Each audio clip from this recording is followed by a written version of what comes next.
on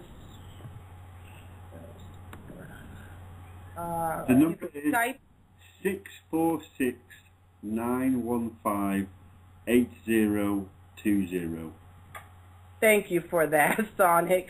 I lost the part where it was at. Again, thank you guys for tuning in. Today we're just going to have another open dialogue, not too structured. We're going to keep this basic, tonight. And I want your guys' input. And I would love for you guys to come in, tell me your experiences that you've had so we can all share. I was also thinking earlier today about astral projection and how it's been going on for years and hundreds of years.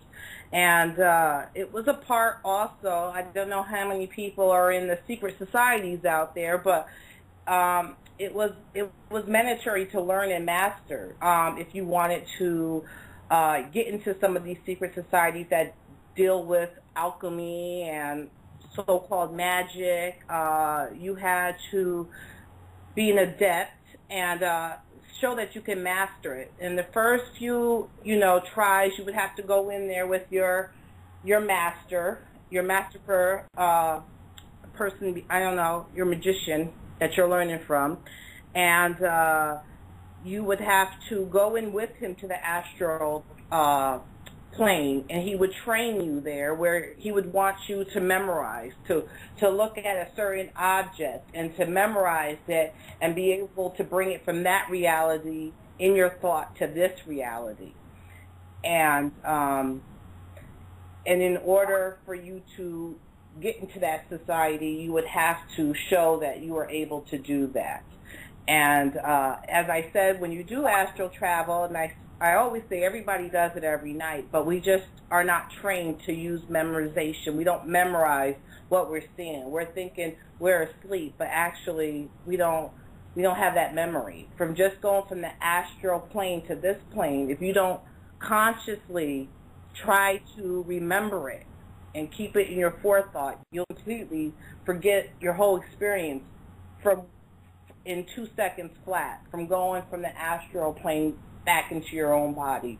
So it really takes time to focus, and you really have to try to memorize.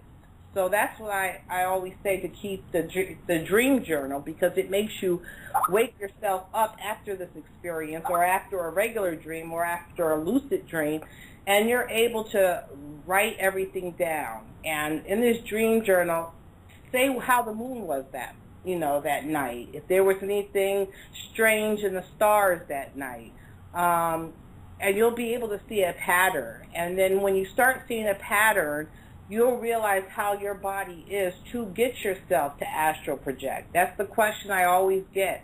Well, how do I concentrate to astral project? I don't want you to concentrate. This shouldn't be something that you're trying to force yourself to do. Only thing I want you to try to do is, when you do astral project, try to force yourself to remember. Really take in your scenery. Keep it in your forethought. Consciously say, I want to remember this, and bring it back. Does the fact that unless we consciously try to remember the projections, does that sort of compound the idea and theory that we're gods in amnesia? We're sort of... Yeah, we have that. I mean, we do, and that's you nailed that. You hammered the nail. That's exactly, as we're realizing, even in our own births, as when we became through the birth canal or out, we completely forgot everything, and that is so true, because even now, if we do go into these other realms, if you don't remember and force yourself to remember, you'll forget it completely. You won't even remember if you had an astral projection. And like I said, every night our soul projects, whether we are aware of it consciously or not. We're always doing spiritual work. Our body must rest, but our minds and our souls don't need that rest. So that was a good point. Thank you, Sonic. That was a very good point. And me and Jay were having a conversation earlier, too, about the different realms and the different astral projections on different realms. And I was talking about, we were talking about how even on each realm, you have a death and dying. So when we graduate from this one, the next one will still have this death and die, and it continues to go on and on and on. And and it was going into where vampires and werewolves and all these strange phenomena came in. Ghosts, some of them, they want to know what's the intelligent ghost compared to one that doesn't seem intelligent.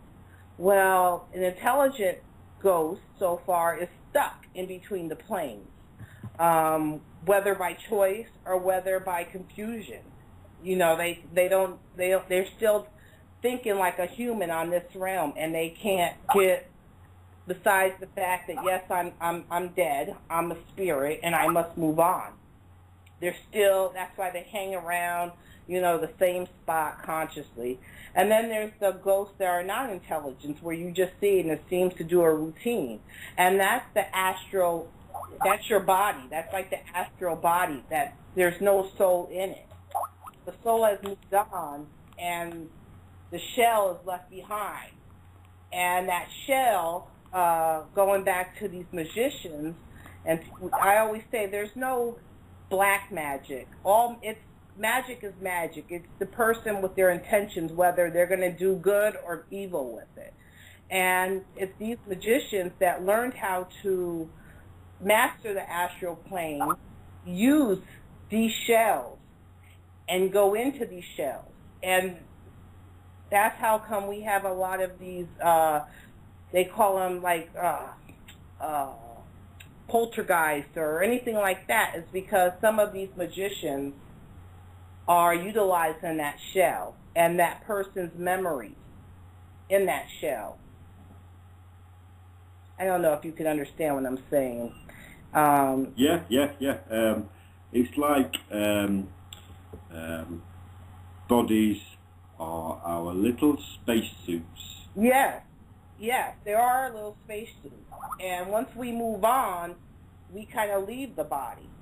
And that's how it was.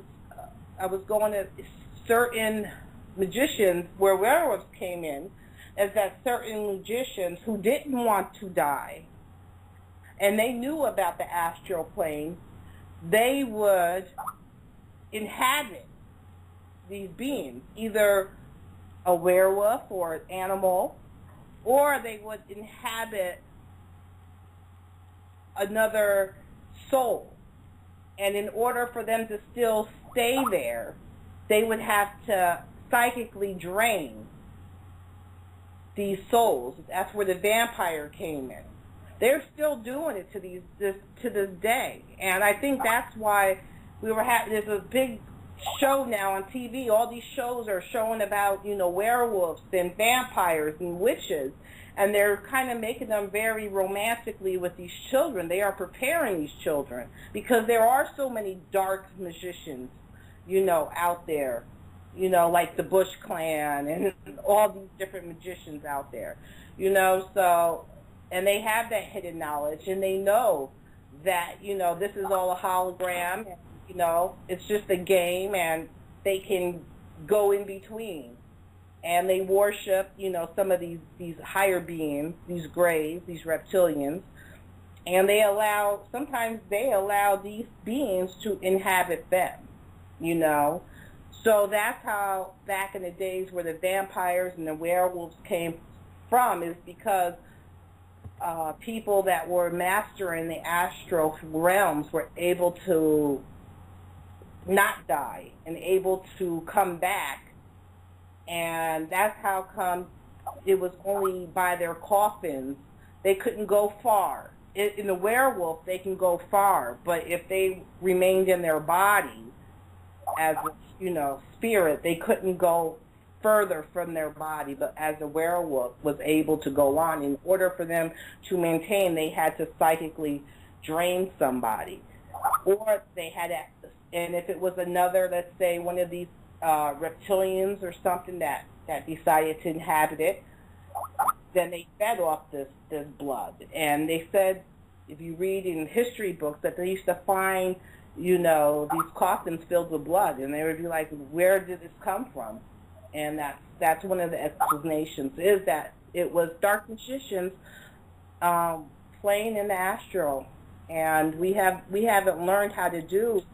Most of us haven't learned how to master it, and so they're able to manipulate us on all fronts, whether it's on the astral plane, on this plane, and any other plane. Is because if they have that knowledge and they know more than us, then we are still their stooges. Yeah. And they have us in fear. When I was young, that feeling that you get before you astral project, and it used to be, it was told, they used to tell me when I was young, when we have that feeling, that's a witch riding your back. Don't ask me what that means, but they used to tell me, that was something trying to take over your body. So it had you definitely scared of that sensation. And that's what they want. They want us to be scared of everything. So therefore, we won't learn about ourselves and realize that this is just an illusion, that there is no death, true death. It's just a learning experience that we go from this one to the next one, and it's never ended. It ends when we choose it to end. There's always something more to learn. So, wouldn't you want that? What you want, if you had that knowledge and you didn't want everybody to think they're gods or had control of their destiny? No, you want to be the all-powerful one. Power and money is a drug in itself. So, is there any callers or any questions? We do have a caller on the line. It is our friend and brother Jay, Free Energy Jay. Hello, hey, Jay. Jay. Hello. Hey, babe. How are you? Grand as usual.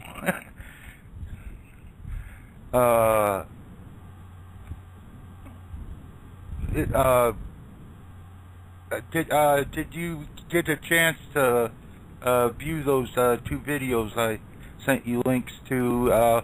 The one had a astral projections chant where you could chant it during the day while you're awake, and it helps help you keep awareness. So when you fall asleep, you can wake up in your astral body. No, I haven't. You send me so many videos. I'm still on probably number 5 or 6. You know how good I am at that. But the ladies from Toronto. You know where you should post that? You should post it on the Astral Traveler. Maybe that can help somebody if they need it. Yeah, because I have the thing. I can actually add the video right to Astral Traveler. Well, yeah, do that. And then I'll know exactly where it is, because in my computer it could be anywhere. So, and yeah, maybe some people might need that. If I consciously want to remember, I'll remember. If not, it's just a little extra effort where I have to say, okay, I want to remember this, and wake myself up. And I have days too where I'm like, I'm too tired, and I remember bits and pieces because I didn't wake myself up to write it down. But yeah, if that helps, like I say, there's different strokes. My way might not work for you, and your way might not work for me. We're like me and Jay were talking. We are all different parts of different DNAs from different beings. We're a mixture. Some might have a little bit more of this, and some might have a little less of that. But we're all a mixture. That's why we all can do these different things at different. Some people are stronger in one suit than the other, but we all can do it. So whatever helps somebody get there, I'm all for it. Yeah, the more views a person has, they can take what they feel from one view and from another view, and they can combine them and come up with what fits for them. It's like I said, whatever resonates with you. Whatever resonates with that person, that's their truth. You know, you know when it's bullshit and you know when it's not bullshit. You know, there's a lot of people out there spilling a whole bunch of bullshit. You know, and you have. That's the part of starting to know yourself, and the more you become, you know, linked to your higher self, the more you become astral or whatever, the more you're able to discern that bullshit from truth. You'll be able to feel it right down in your bones that, you know, this resonates with me. There's some truth to this. Or, you know, you can completely wash something away and say, you know, no, that doesn't resonate with me. That's not my truth. You know, but it takes all sides, you know, and this process that's going on around the world, it's the awakening process, and we're all going to awaken at different times, different ways, and like it's different. Like when I read numerous books about the Akashic records, and some books told me about this big, grand, you know, beautiful building and this and that. When I went to the Akashic records, and I'm assuming just like how on this earth there's how many libraries in the world, I'm sure there's not just one Akashic records, you know. So, but when I went to my Akashic records, it was just a regular looking library. It wasn't fancy. You know, people were waiting in line. It didn't take very long, but, you know, it was not fancy. It didn't have all these beautiful gardens and castles. And, I mean, you can read some people's experiences, and when they say their Akashic records, they're like, yeah, it was this building, and they came out with these big strolls. And, no, mine was a book, you know, and it was a young guy. I can describe the guy right behind the counter, and I could describe the guy that went and got me my book, and the one who handed me my book, and what was in my book. And it was photographs of different people. And I didn't get a chance because I was too busy researching something else to realize that these people that I was looking in this book were me. I mean, there was all different. There was a young little tiny boy. He had to be like 18 months old with the bluest eyes and the curliest blonde hair. And then there was an old guy, you know, he looked Jewish. What did that have to do with me? I don't know. It could have been me. You know, I really didn't go back, you know, and research it. At that time I was going for something else. But, like, that's my truth. That was my Akashic records. Not saying that when you go, you might have this big monument. Who knows? You can't say there's just one Akashic records. There's not. Because on this plane, there's hundreds of different libraries, you know? Well, so I guess whichever resonates. I'd say that the Akashic records are all within you. Yeah, it's true there. And the way that they're described is in order for us to associate with them. Mm-hmm. Well, it's actually it's all within you, but it's the actual they're actual places. It looks the astral plane. It's not the same here. It's not. It's so different. It's not like you're just looking at the whole. It's so different. It's just a mere thought and you're there. But these are actual places. It's within us. Yes, we know in our higher self this knowledge, but we forgot. But when you go to this Akashic, it is actually a building. And you will actually see other people, and you will actually interact with other people and other beings at this building. What I was saying was that because mine wasn't a big, beautiful monument, it's not saying that it wasn't the Akashic. That was just my Akashic records. You know, that's just where my soul resonated to. Yeah, and on the resonate point, I just thought that instead of awakening, what we're doing is retuning. We're retuning to the frequency. Yeah. That resonates. It's because everything is frequency and waveform, until observed, and then it's a particle. Yes, and right now, it's getting faster and faster. Like, I don't know who I was talking to the other day. It's like these days are just flying by, and, it seems like you can't catch up because it's just flying by. And the Earth is in a higher frequency, and we are trying to catch up. We are in the process of going into the higher frequencies, too. And as I was talking to Jay earlier, it's like, the Earth is going to go on with or without us. Whether we awaken or whether we don't awaken, she's still going, She's done her dues. That her spirit has taken care of us for thousands of years. We've done everything to this spirit. She's able to go on. She wants us children to go with her, but that's all within us. Whether we're just going to sit down and take the ass whooping that the powers to be are trying to give us, or stand up and say enough's enough, and we're gonna graduate with her. Either or, we're not gonna die. We're just gonna have to redo this in another planet or another place all over again. And who wants to do that? One time, even though it's beautiful things on this earth, one time is enough for me. When I'm done in this lifetime, whether it be tomorrow or 70 years from now, I don't want to come back here. I might want to visit from time to time and smell some roses, but, I don't want to come back here. Well, maybe your work will be done by that time. Oh, hopefully. Hopefully all of our work. Hopefully we all will get out of this sludge we're in right now. Hello, Retta. Hi, who's this? Hi, this is Spy Chick. How are you? I'm fine. I'm good. I'm enjoying listening to you this evening. Oh, thank you. I didn't... Go ahead. Sorry, I just wanted to come in and ask.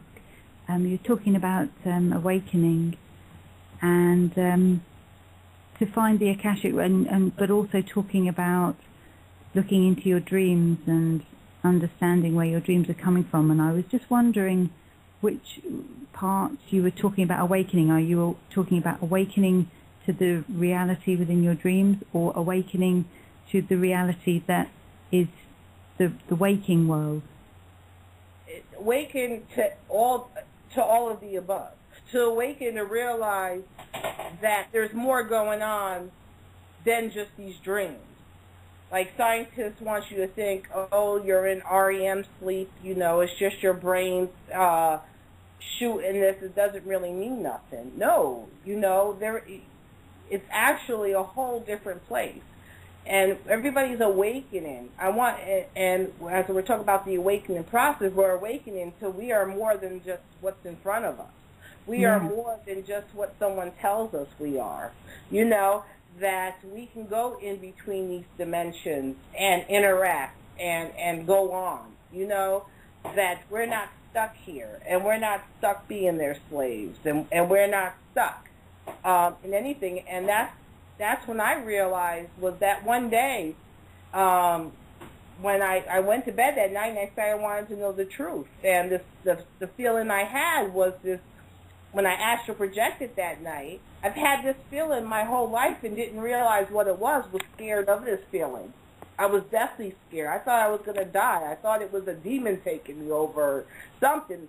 People had me scared. So when that night, when I said I wanted to know the truth, and I just went with it, and then it was like a big opening. Wow, this is just a hologram. This is just like the Matrix, the red pill and the blue pill, that, we are making this reality. And once we realize that there's many different realities, that you don't even have to stay on this reality if you don't want to. Sorry. Go ahead. Got in there.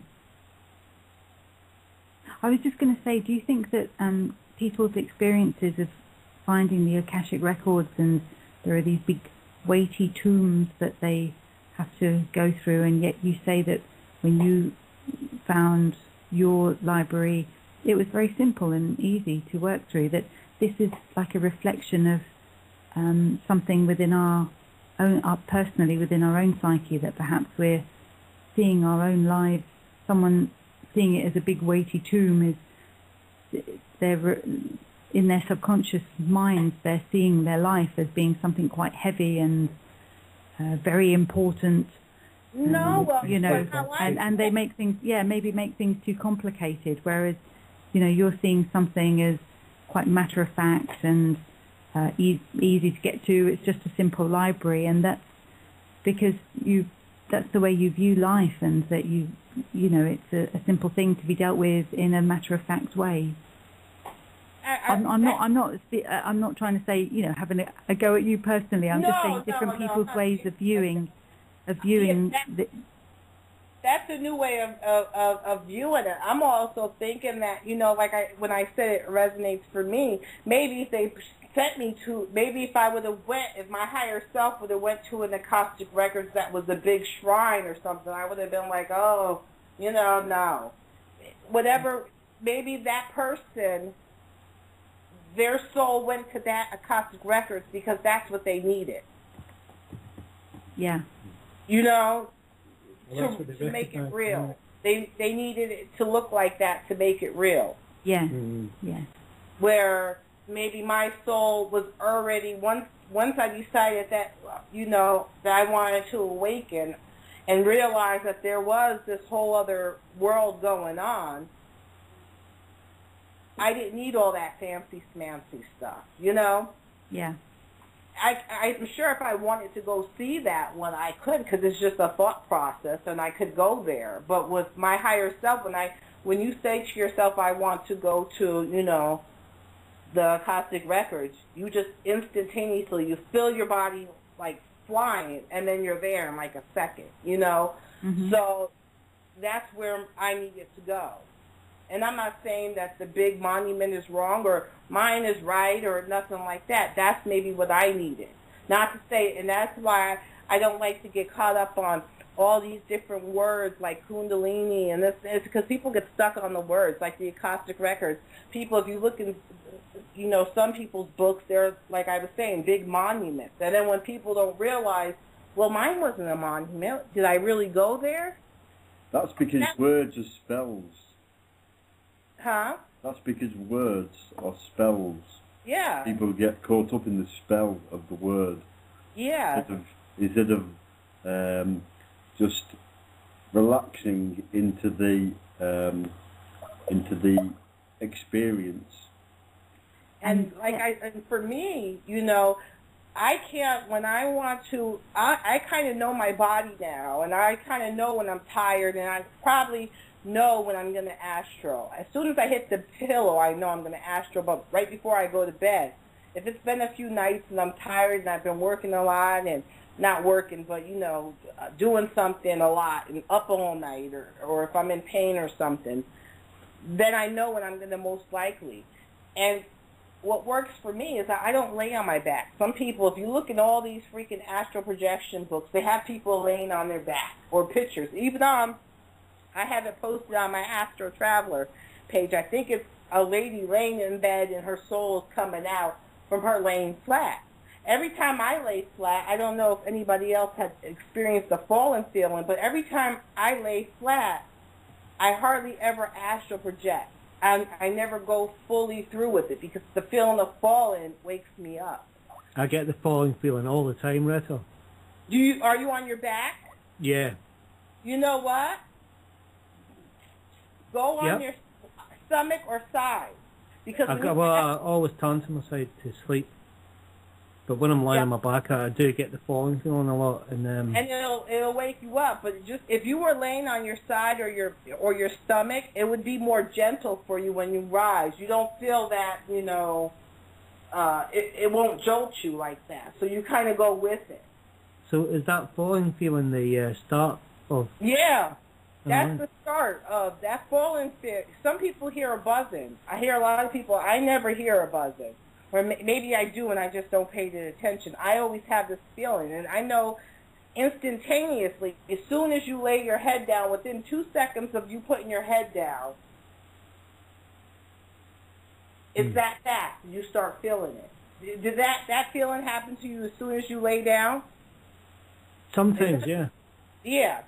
And the way I say is I have learned through my own thing is that the back, when I'm laying on my back, it kind of jolts me back into my body more. I guess it feels... I do get the feeling before I go to sleep sometimes. Yeah, you will. Go on your side or go on your stomach. Lay on your side or your stomach. And if you have that feeling, you can wake yourself up, right, and go and put yourself right back in. And go on your side. Go on your side and close your eyes back again, and you'll instantaneously raise up. Don't think about it, just go on your side. Because as I found, anytime I'm on my back, it's just too much, and I'll wake myself up, you know. But it's more gentle, and you kind of go with it when you're on your side. I guess it doesn't feel, you know, that strange when you're on your side. It's quite weird, Retta, because I've had that feeling all my life, eh? Yeah, that's you. So you astral.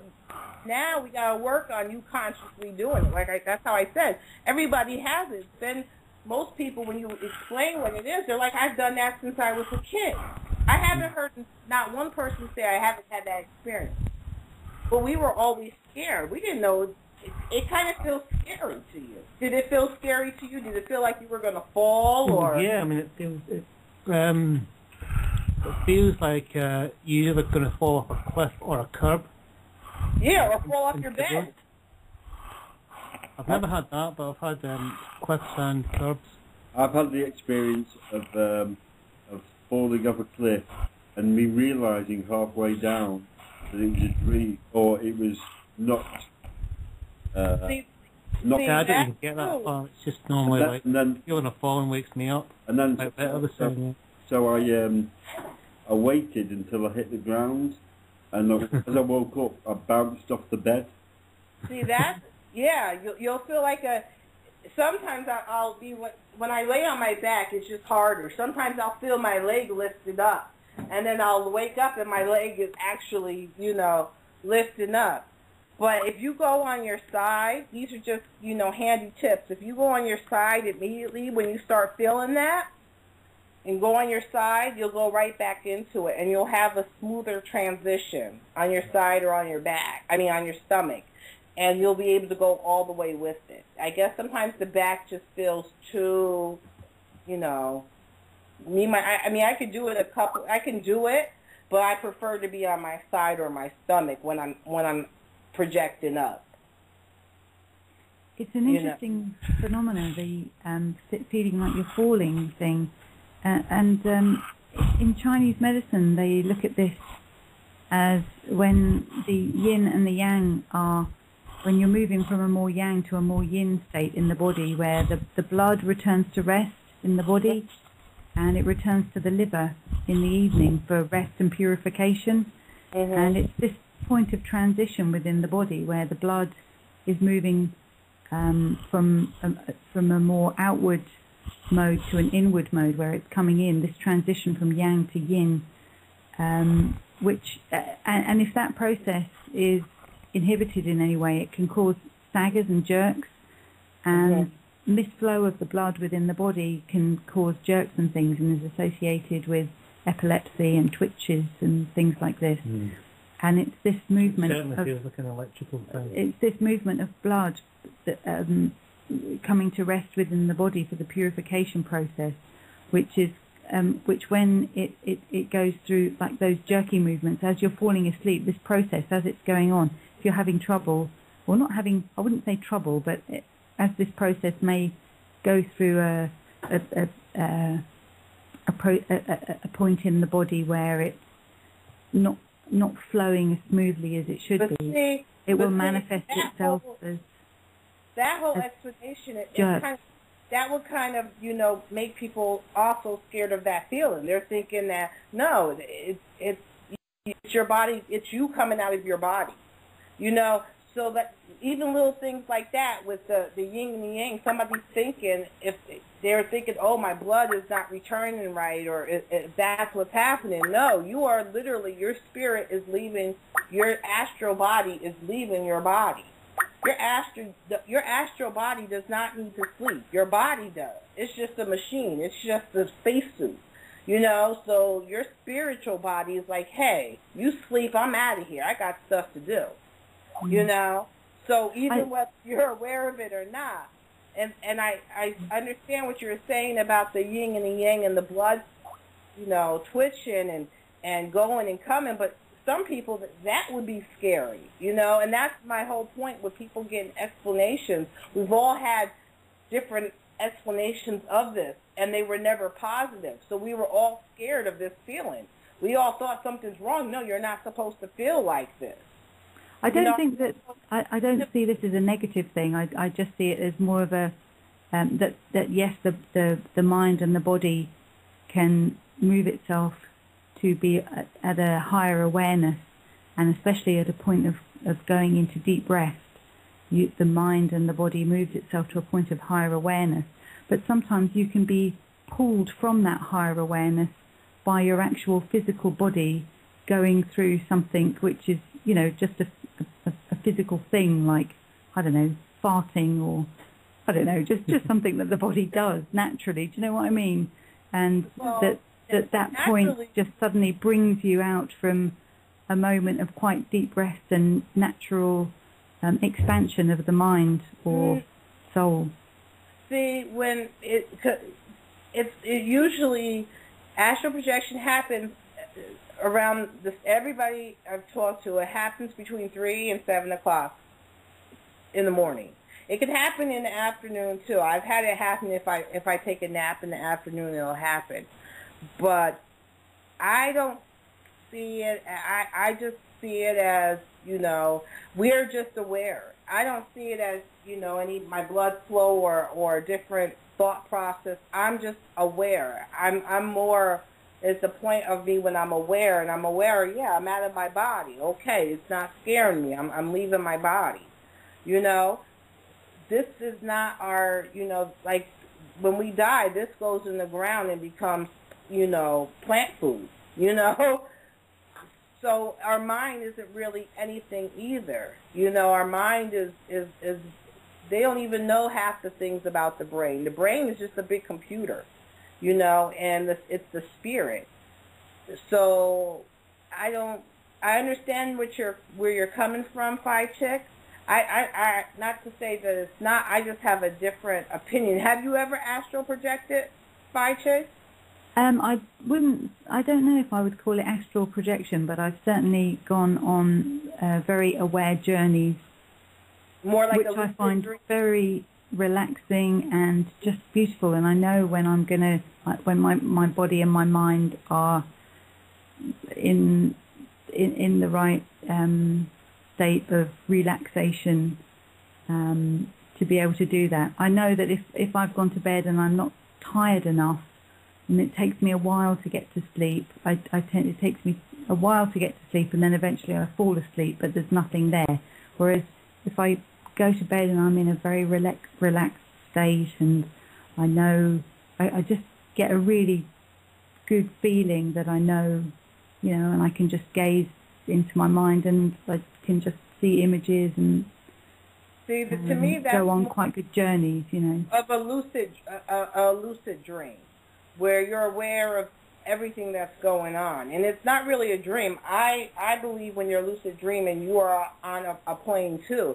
I believe you're more closer to this plane. So I don't, you know, you're more closer to this plane. So you're more likely to meet, you know, some good and some really not so good characters because you're closer to Earth. Whereas when you're projecting out, you're leaving this plane and you're going above, you know, you're going further out, 5, 6, wherever, you know, you're not.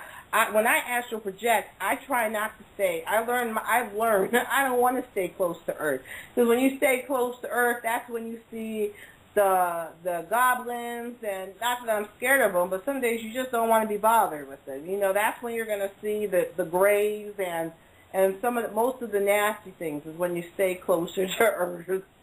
You know, so when I project, I try to project myself, you know, further out. I try to project myself more in a time or a thought, or instead of a place here on Earth, I kind of sometimes, when I project, I want to go to a planet or the sun or this and that. I try not to stay close to Earth. You can, but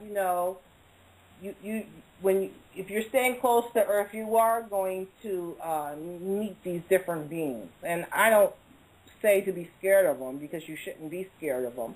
But they will try to intimidate you. And you might not be prepared. You might be prepared, but when you're closer to this plane is when you're going to see them. And that's more like even in the lucid dreams. I believe lucid dreams are sometimes when you're lucid dreaming, you're remote viewing. And sometimes when you're astral projection too, you can remote view. Or sometimes you're lucid dreaming, you're going forward or back. And usually when you're lucid dream is where you have that deja vu in your regular life here. You'd be like, I swear I was here before. You've already visited that place in your lucid dream. You've had that experience on this plane or another one. Did that make sense? Yeah. Yeah, I think I haven't astral projected. I just remote view. Yeah, I mean, lucid dream or remote viewed. And how you can even start, testing yourself on that too is use your thought. Because I think I've been in lucid dreams and gone to astral project and vice versa. Think beyond this place. Think beyond Earth. So you can start off here doing, things, but think beyond here. Think of, I want to go to the sun, or I want to go see the moon, or I want to go to Jupiter. A lot of things are going on in Jupiter. We can see Jupiter very clearly tonight over here in Brighton. Huh? We can see Jupiter very clearly tonight in Brighton. Oh. Very big. Wow. Yeah, and Jupiter, you'll find when you astral project, you'll find yourself on Jupiter a lot. It attracts us. I don't know how. If you go It's a fun planet, isn't it? Yeah, when you go. You sure that's not Venus? Venus, I never really. No, Venus is love and Jupiter's fun. No, I mean what you can see, because Jupiter's going away from us now. Oh, is it? Well, Venus, and the really bright one is Venus. Yeah, but Jupiter, for some reason, it attracts our spirit, our spiritual side. I've talked to a lot of people who astral project. For some reason, we find ourselves on Jupiter a lot. And it's something that, I don't know if it's a gateway or what, but it really attracts us. Jupiter does. Well, yeah. Funnily enough, I was writing down something the other day there, and I had to write an address down, and I had to write, it was 24 something, and I actually wrote the 2 and the 4 together, which is the alchemical sign for Jupiter. Excellent. Yeah, there's something really magical going on with Jupiter. And a lot of people say Jupiter isn't a planet, but it's something really magical. It attracts the spirit. People go to Jupiter. Everybody, it just attracts. I'm a bit like Jupiter right now. I've got a big spot on my neck. Ouch. Is it gone? And I've also had sometimes, when you start, astral projecting a lot, sometimes you're too tired and you don't want to do it. And it's funny because there's beings that wait for you. They know that you can do this. So they're waiting to talk to you or to interact with you. It could be a relative. It could be your higher self. It could be your spiritual guide. And they're waiting, and they know that you're going to astral. They wait for you. And I remember one night I was astral projecting, and I did not want to go. And I felt myself, and I woke myself up, and every time I went back to sleep, I was feeling that floating feeling, and I woke myself up. So whatever entity, I don't know who it was, must have got so pissed with me. They started talking in my ear, and it was so close that I felt their lips on my ear. I couldn't understand what they were saying because I wasn't allowing myself to go into a frequency higher than where I was now. I was still earth-based. But whoever it was really trying to get my attention. They were talking so close I could feel the breath and the lips on my ear. And I still go for it. Yeah. Has anyone seen that film, The Abyss? Yes. The one in the water. In the water, yeah, where they go deep, deep down, and then these kind of strange see-through light beings come along. What beings? Yeah. Yeah, there's beings everywhere. I mean, even... Just reminded me of what you were saying there. It's crazy how we're all over each other. It's like they're occupying the same space, but just a little different. You know, like when I went to astral plane in my own house, my house it looks like my house. I know it's my house, but it doesn't look like my house in the astral plane. You know, and it had a different room, and the man was in my house. You know, and I'm looking at him like, what the hell are you doing in my house? You know, and it's just, and you know, it's also what I try to say, how it's hard to bring it over to remember, because over on that plane, you know so much. Hello, Jay. Hello? Hi. Over on that plane, you know so much. So you don't think to ask these different questions that you would ask in this plane, you know? Like, you would be like, damn, why didn't I ask that? But over there, you already know the answer. So you really have to think about what you want to bring back over here. Because what's important over here is not important over there. Good point. Yeah. It's weird how you can look at an object and see around it, under it, over it, and through it all at the same time.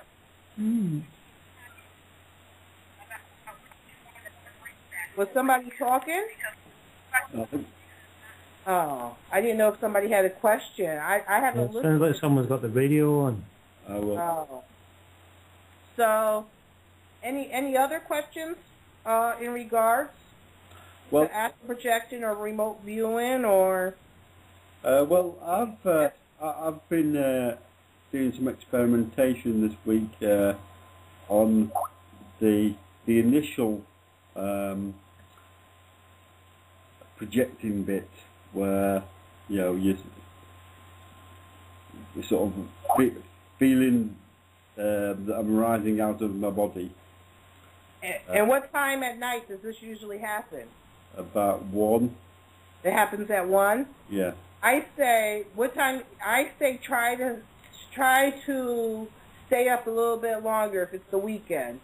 Try to stay a little bit longer. And try to go to bed more like 3.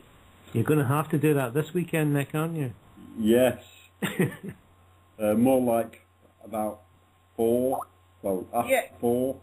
Yeah, because it's weird how the veils in between our world at that time is so thin that your body's just able to transition a lot better. I mean, like I said, I can astral project in the afternoon or whatever, but the most time I astral project is after 3 a.m. It's usually closer to daybreak. What do you think? When the sun comes up. Linked to the fact that your body is releasing melatonin. Melatonin? Yeah, or melanin. Melanin. Well. And that activates the DMT in your pineal gland. Well, there's a lot of things going on with melatonin that the government's not letting us know, and we all are starting to get it, the melanin. Yes, at certain times when it gets dark, it's supposed to release.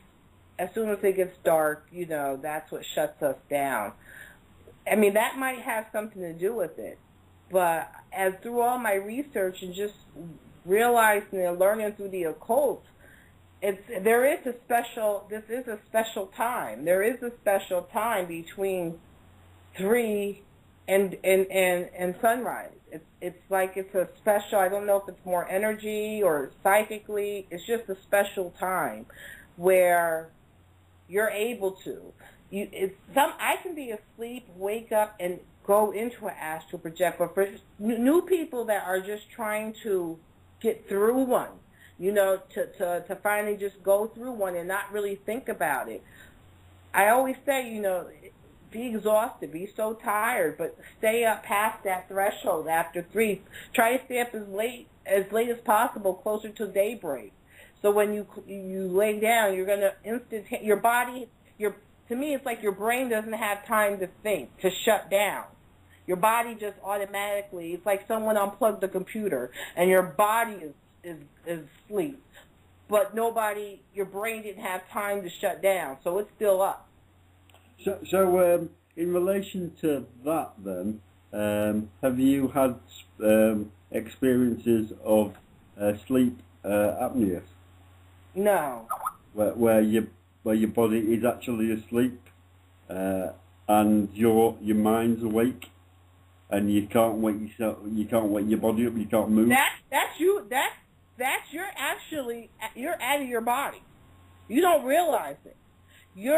If you would, instead of trying to get yourself to talk, think about going around your house. Just use a thought. You're projecting. You're outside your body. Right. Okay. When people have that feeling when they screaming and there's nothing coming out of their mouth, they're out of their body. Their brain hasn't realized that, hey, I'm out my body. Your body is like the computer. It hasn't been plugged back in. Even though your brain and your spirit is on fire and it's plugged in and it's working, nobody plugged in the body. And you don't realize that you're not in your body. You think you still are. But if you have that feeling, go somewhere or go around your house. Just look around. Instead of being so scared and being like, oh my God, I can't wake myself up, go with it. The first time I had that experience was when I was staying at a friend's in America, and I was in a basement, and it was obviously very dark, so there was no windows in the room, and I was. Were you in the inner chamber, Nick? Yes, and it was when I was going to sleep actually, and my body sort of just shut down a lot quicker than usual, and I had the experience of something sort of over my body. That was you. Well, no, since I listened to a podcast called Mysterious Universe, which is done by a couple of Australian guys, and they talk about and have lots of people ring in about shadow people. Have you come across that term before? Well, yeah, I've heard of shadow. I see shadow since we're going into these different dimensions. I was just talking to Jay. I see the other realms now. I have like a twitch. I can see this and how it's going. Yeah, there's shadow people. But I've heard of the shadow people, but I think it was a lady. Was it a lady who was talking about the shadow people? No, it's not like necessarily guests. It's just their listeners. They've had people on, or they've. I think quite a lot of the stuff that they talk about is from a blog site called Phantoms and Monsters. At naturalplane.blogspot.com, I think it is, by a guy called Lon. It's just other people or other entities on. Okay. Well, to finish the story, I found out the next day that the housing development had been built on Indian burial ground. That freaked me out. Did the house Were you watching TV? disappear into a ball of light? And some annoying little lady come out and go, "Where's the light, Fanny?" And just also who like to do that, who like to stay is just like how in they talk about the leprechauns and the fairies. Those are all true. There is a fairy world. There's a leprechaun. You know, these are shadow people. They're all different entities in different realities and different dimensions. You're able to feel them or see them. They may feel or see you. They may not. Some of these beings can come into your dimension. We just have to realize how to go into their dimension. Some of them can come into ours. Yeah. So, you know, and some of these beings... share that with you. Yeah, some of these beings aren't scary, you know, not to be scared about, you know. But, yeah, there are shadow people. And they're not really shadow people. They're spirits. They're entities. They could be good. They could be bad. As I always say, as everybody always says, as above, so below. You know, there's good and bad everywhere. But we have to realize, as humans, there's more than just us. Even on this planet, there's more than just us. Yeah. You know, and what our eyes is a hindrance because it doesn't allow us to see anything else. You know, we can only see these reds, blues, yellows. We can't see the in-between. Yeah, we only see a 0.0005% of the light of the universe because we can only see visible light. Yeah, and nowadays people are going to see more and more. Everybody's going to start seeing some more and more stuff and some more and more craziness and more beasts and, you know, Loch Ness monsters and all these different things because, you know, it's going to be showed.